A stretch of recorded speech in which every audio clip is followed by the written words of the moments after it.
Já em 1945 visita a Inglaterra e o campo de Dachau, na Alemanha, aqui a convite do Alto Comando Aliado.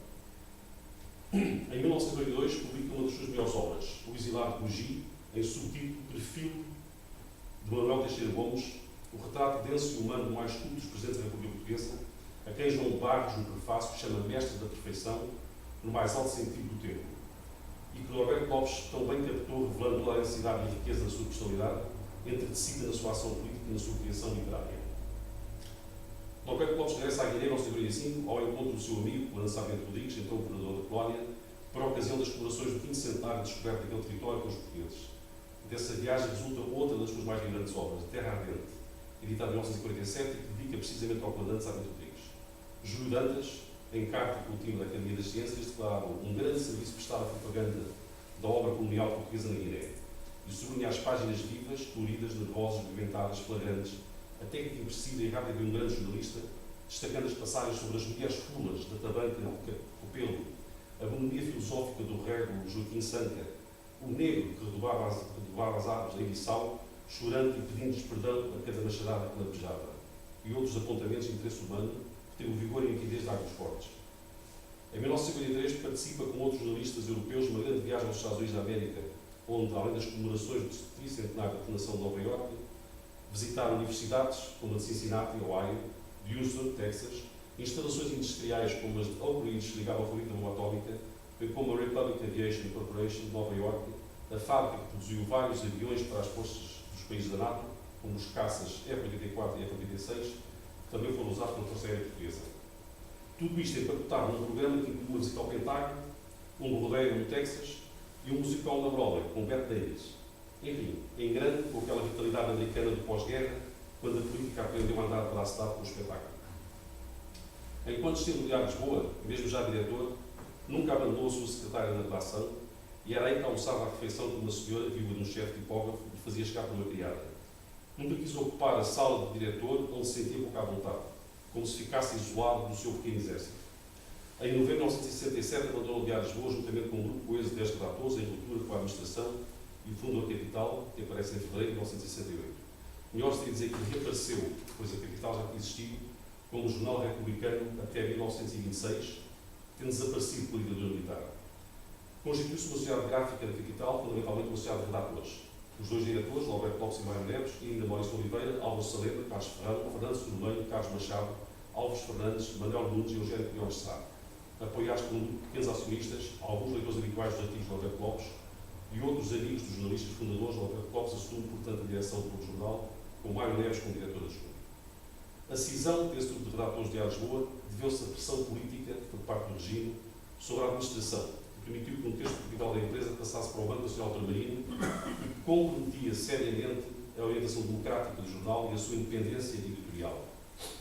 Ficou Alberto Lopes como diretor da Capital até 1970, ano em que abandonou o jornalismo de redação, passando a colaborador independente de vários jornais, especialmente, com mais regularidade, o Diário de Notícias do 1º de janeiro, mas também o Jornal Novo, o Diário Claro e ainda sempre a sua Capital. Também revistas e publicações periódicas, como a Revista da Marinha e a da Sociedade Portuguesa de Autores, voltaram a cumprir a sua pena.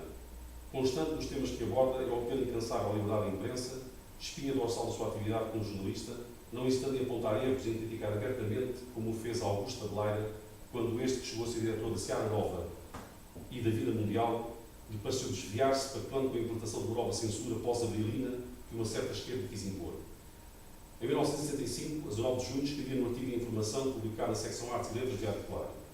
Entre nós, no antigo regime, não se permitia a mais pequena discordância da ortodoxia oficial, o mais ligeiro desvio dos cânones governamentais, e desde o ato comunista, que então se considerava injurioso, à acusação de traidor, os patriotas encartados enchiam de vitupérios aqueles que não liam pela cartilha da sua religião. Como os tempos mudam. Traz a Deus que a mudança não tenha excedido os limites que a responsabilidade impõe e o interesse exige. Ainda em junho de 1975, publicava um artigo intitulado Liberdade de Imprensa Hoje, de onde destaca a seguinte passagem. Entendo que todas as formas de censura são odiosas, seja qual for a sua proveniência ou a justificação que se pretenda dar-lhes. E se, como jornalista, lutei sempre pela abolição de um regime de censura prévia, que nos envergonhava aos olhos do mundo e aos nossos próprios olhos, que negava aos jornalistas a maioridade intelectual e ao povo o direito inalienável à informação, condena igualmente aquela censura que possa exercer-se hoje, por várias formas, à sombra de uma liberdade mal entendida e também não louco o espírito demagógico e a tendência unilateral que já começou a caracterizar alguns órgãos de informação social entre nós. Pelo que constatamos os excessos acima transcritos, Norberto Lopes, em vésperas de publicar um lote de crónicas reunidas em volume com o título visado pela censura, mostrava assim que continuava alerta e que a sua luta pela liberdade da imprensa não tinha terminado com o 25 de Abril. E que não basta a liberdade, onde não houver responsabilidade para saber conter os excessos. Tinha mudado de regime, mas a sua luta continuava, pois o perigo agora devia ensinar ao contrário. É neste período, após 1970, que participa nas homenagens aos seus velhos mestres e companheiros, entretanto desaparecidos, em que pôs todo o seu saber e as suas capacidades de grande comunicador. O centenário de Armando Neves, celebrado no Sindicato de Jornalistas em 2 de dezembro de 1984, o centenário de Alexandre Ferreira, comemorado em sessão solene nos Iguais do Comércio em novembro de 1987, lembrança de Armando Rodrigues, uma palestra com o Vítor Voltaire e Clube de Lisboa, traçando o perfil do jornalista Joaquim Manso, académico da Academia das Ciências, no centenário do seu nascimento, em sessão da classe de letras da Academia das Ciências, 14 de dezembro de 1978. A capital manteve-se até 2005, até que os interesses do capital se sobrepuseram aos da informação. Permite associar aqui à lembrança do desaparecimento da capital, à guisa de singela homenagem, a memória de outros títulos, entretanto desaparecidos. O Diário de Lisboa, o Diário Popular, o Século, a República, da cidade de Lisboa, ou o Comércio do Porto, o centenário da capital do Norte. A sua lembrança invoca os nomes de jornalistas e diretores que se localizaram pela maneira digna com que enriqueceram a imprensa e também as nossas letras. Homens como Joaquim Manso, Augusto Castro, Pereira Rosa, Coelho Ramos, Nelson Barros, Bento Carqueja e Cláudio Norberto Lopes. Falamos de reportagens, de viagens, de livros, mas há uma outra grande paixão que é constante durante toda a sua vida, o teatro. Estreou-se como dramaturgo com a peça Filha de Lázaro, escrita em parceria com o Chefe de Garcia, que foi estreada pela companhia Rei Colasso Alves Monteiro em 31 de maio de 1923, com críticas muito favoráveis e a admiração pessoal de Alves Monteiro, que na peça interpretou Ribas. Escreveu também a peça infantil Pimpinela, de colaboração com Pereira Coelho e Nosso Diego. Se ficou por aqui a sua produção criativa, não parou a sua atividade de tradutor, teatro e para o teatro. Só a companhia Rei Colasso Alves Monteiro leva peças por si traduzidas entre 1984, mais de 15, de autores tão diversos como Jacinto Benavente, Casona, Guy Bolton, Sheriff, Roger Ferdinand, Paulo Reinal, Jacques Deval e tantos outros.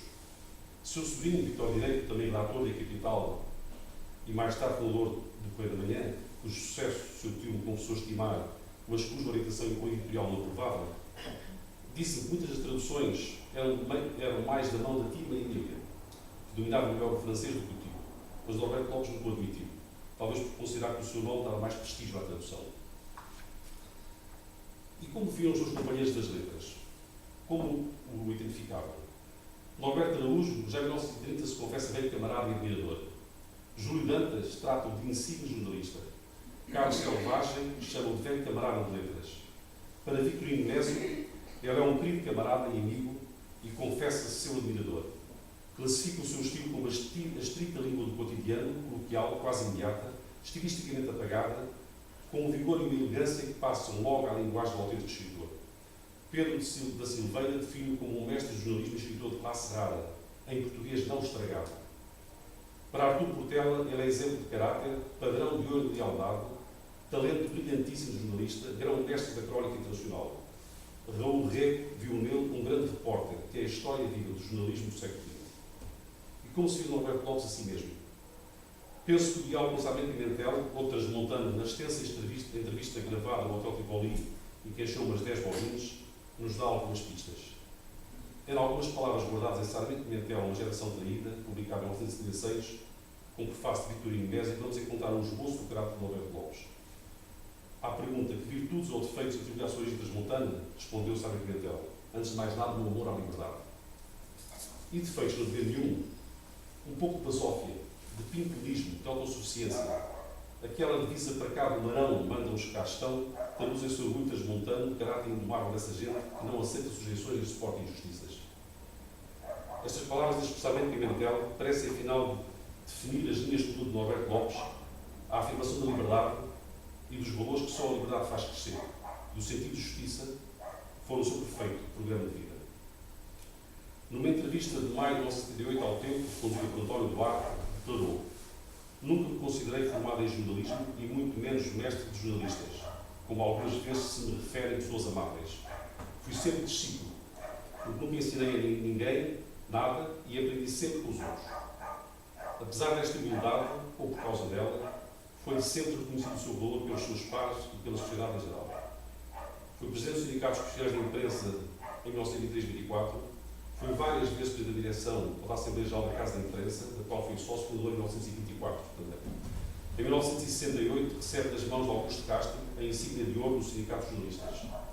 Foi presidente da Assembleia Geral do Clube Português de Imprensa, presidente da Comissão encarregada de instituir o ensino de jornalismo em Portugal, já depois do 25 de abril. Foi o membro mais votado dos eleitos para o Conselho de Comunicação Social, em 1985. Recebeu o Prémio de Imprensa do Portela, em 1986, e o Prémio de Jornalismo da Casa da Imprensa, em 1987. Foi condecorado em 1981 com a Ordem da Liberdade. Foi condecorado com a Ordem de Mérito Cultural.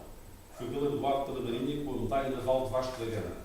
Foi condecorado pelo Governo Espanhol com a Ordem de Isabel Católica.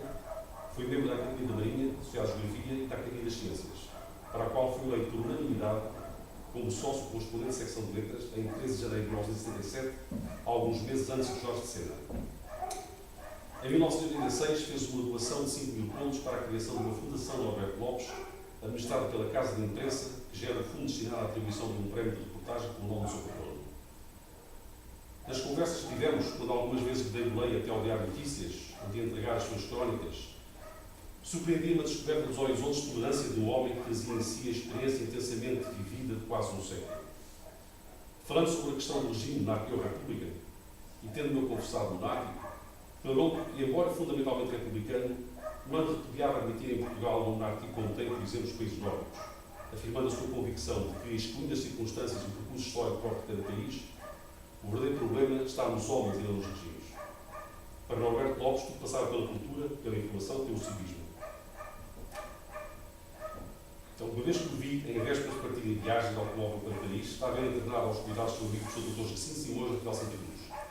Sentado numa cadeira de rodas, segurava na mão esquerda um jornal, o Diário de Notícias, o jornalista interrompera para trocar comigo algumas palavras que pressenti serem despedida. Confessava-se cansado, já tinha vivido tudo o que ia para viver, talvez até mais do que esperava. Uma vez desafiado pela flama, escrevera sobre o Natal e confessara: estive há pouco tempo em risco iminente de empreender a grande viagem, mas não quiseram avisar-me ainda o passaporte. Continuarei a passar o Natal neste prosaico e isolado planeta, entre uma travessa de rabanadas cheirosas e um prato de bacalhau abardado, se me tocarem algumas gramas das 5.000 toneladas em distribuição, enquanto não me é permitido empreender a viagem entre os mundos mais aliciantes que o nosso. Faleceu em 25 de agosto de 1989, aquele que era já há muitos anos o decano dos jornalistas portugueses. Deixo-vos com um pensamento seu, ainda na mesma entrevista ao semanário Tempo, que já se me referi. Os países têm os governos e os jornais que merecem, ou que podem ter. Porque é precisamente o grau de educação e de civismo de um povo que se reflete no nível dos jornais e na conduta dos governos. E nós, infelizmente, ainda não alcançámos o grau de desenvolvimento educacional e a formação política que nos permitem ter melhores jornais e melhores governos. Mais palavras para quê? Falava assim um homem que trouxe lá das terras de Vimiosos, do Trás-os-Montes de Natal, a crença enraizada de que há valores tão profundamente humanos que só esses os podem unir, uma aprendizagem constante que, com discernimento, que é a verdadeira educação da inteligência, nos torna mais cívicos e mais responsáveis de descobrir a verdadeira educação da liberdade.